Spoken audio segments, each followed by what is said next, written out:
नमस्कार दोस्तों। कोरोना और लॉकडाउन की वजह से अभी इकोनॉमिकल हालात तो आप सभी को पता ही है।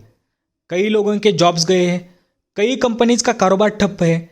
लेकिन इसी बीच एक शख्स जिनका नाम है एरिक युआन, वह फोर्ब्स के मैगजीन के अरबपतियों वाली लिस्ट में शामिल हुए हैं। आज हम इसी पे बात करने वाले हैं। तो हेलो फ्रेंड्स, मेरा नाम है पवन राज, आप देख रहे हैं स्मार्टली गेटेड यूट्यूब चैनल।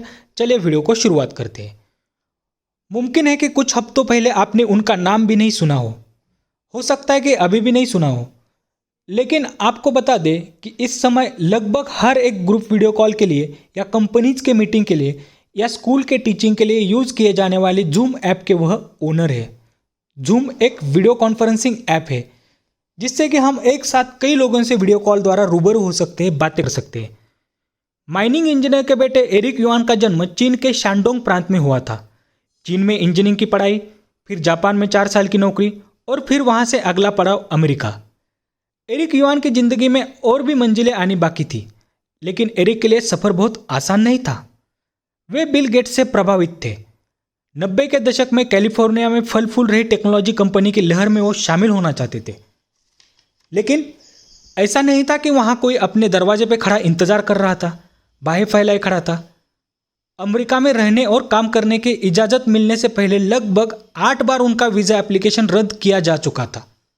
लेकिन तमाम चुनौतियों के बावजूद साल 1997 में एरिक युआन 27 साल की उम्र में एक नई जिंदगी शुरू करने सिलिकॉन वैली पहुंच गए। उनकी अंग्रेजी थोड़ी खराब थी। टेक्नोलॉजी फर्म वेबएक्स में बतौर प्रोग्रामर उनका सफर शुरू हुआ। लगभग 10 साल बाद वेबएक्स को दूसरी बड़ी कंपनी सिस्को सिस्टम्स ने खरीद लिया। यहाँ एरिक इंजीनियरिंग डिपार्टमेंट के चीफ बन गए। में साल 2011 में उन्होंने सिस्को के अधिकारियों को एक ऐसा वीडियो कॉन्फ्रेंसिंग ऐप डेवलप करने का आइडिया दे दिया जो न केवल डेस्कटॉप और टैबलेट बल्कि मोबाइल फ़ोन से भी जिसका एक्सेस किया जा सके। लेकिन सिस्को में यह आइडिया खारिज कर दिया गया। पर एरिक वहाँ पे रुके नहीं। उन्होंने अपना बिजनेस जूम शुरू करने के लिए वहाँ से इस्तीफा दे दिया। पहली बार उनके दिमाग में यह आइडिया कैसे आया, इसके पीछे भी एक मज़ेदार किस्सा है। ऑनलाइन पब्लिशिंग प्लेटफॉर्म मीडियम को दिए गए एक इंटरव्यू में एरिक ने कहा था कि जब उन्होंने पहली बार जूम की कल्पना की थी तो वे चीन में एक यूनिवर्सिटी में स्टूडेंट थे। अपनी गर्लफ्रेंड से मिलने के लिए उन्हें अक्सर 10 घंटे की ट्रेन पकड़नी पड़ती थी। उन्हें इस तरह से इतना लंबा सफ़र करना पसंद नहीं था। वो सोचा करते थे कि कोई ऐसा तरीका हो कि बिना यात्रा किए अपने गर्लफ्रेंड से मिल पाए। वहीं पर उन्हें पहली बार जूम ऐप की कल्पना मिल गई। लेकिन अपने प्रोजेक्ट के लिए पैसे जुटाना कोई कम चुनौतीपूर्वक काम नहीं था। सिस्को छोड़ने के बाद ऐसे निवेशक खोजना जिनको कि उनके प्रोजेक्ट पर भरोसा हो, वाकई में एक मुश्किल भरा काम था। निवेशकों की तरफ से इनकार की वजह उन्हें बताई दी जा रही थी। वो ये थी कि अब इस तरह के बिजनेस में ज़्यादा गुंजाइश नहीं बची थी और किसी नए खिलाड़ी के लिए जगह भी नहीं थी। फाइनेंशियल टाइम्स अखबार के अनुसार एरिक युआन ने इसके लिए अपने दोस्तों और परिवार वालों से पैसे उधार ले लिए। एरिक ने फाइनेंशियल टाइम्स को बताया, अगर आप कोई बिजनेस शुरू करते हैं तो उसका टाइमिंग भी बहुत इंपॉर्टेंट होता है। स्मार्टफोन और क्लाउड स्टोरेज की कंपनियों के विस्तार में जूम जैसे प्रोडक्ट के लिए अनुकूल परिस्थितियां पैदा कर दी थी। फोर्ब्स मैगजीन से इंटरव्यू में एरिक ने कहा था कि यहाँ तक कि उनकी पत्नी भी आश्वस्त नहीं थी, लेकिन उन्होंने उसे कहा, यह एक लंबा और मुश्किल भरा सफ़र है। अगर वो कोशिश ही नहीं करेंगे तो उन्हें हमेशा उसका पछतावा रहेगा।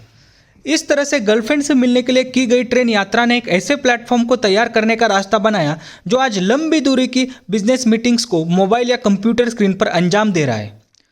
पिछले साल अप्रैल में नेस्डेक में सूचीबद्ध होने से पहले तक जूम का कारोबार बढ़ रहा था। नेस्डेक में जूम की लिस्टिंग भी कामयाब रही थी। क्लाउड सॉफ्टवेयर कैटेगरी में जूम सबसे बेहतर प्रदर्शन करने वाली कंपनीज में एक थी।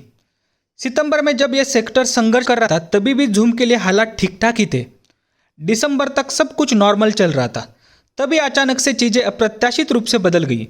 दुनिया के सामने कोरोना वायरस की महामारी आ गई। जब दुनिया भर के वित्तीय बाजार डूब रहे थे तभी भी जूम के शेयर 14% से चढ़ रहे थे। दिसंबर तक जूम पर रोजाना 1 करोड़ यूजर आते थे।